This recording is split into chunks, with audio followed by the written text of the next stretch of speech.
Режим шофиране е създаден специално за безопасно учене докато карате. За да го активирате, натиснете бутона Режим шофиране от таблото. Интерфейсът е опростен с големи бутони. В горната част виждате кой ден е зареден. Използвайте стрелките напред и назад, за да превключвате между дните. Има два основни бутона. Пусни урок възпроизвежда диалога и всички фрази за деня. Пусни тетрадка възпроизвежда упражненията от работната тетрадка. Бутонът Стоп спира възпроизвеждането по всяко време.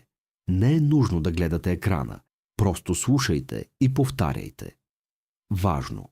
Използвайте този режим само когато е безопасно, на светофар или докато чакате клиент. TaxiTalk поддържа гласови команди за управление без ръце.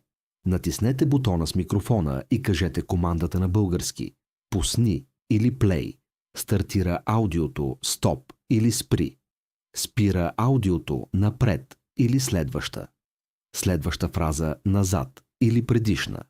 Предишна фраза «Повтори». Повтаря текущата фраза «Начало».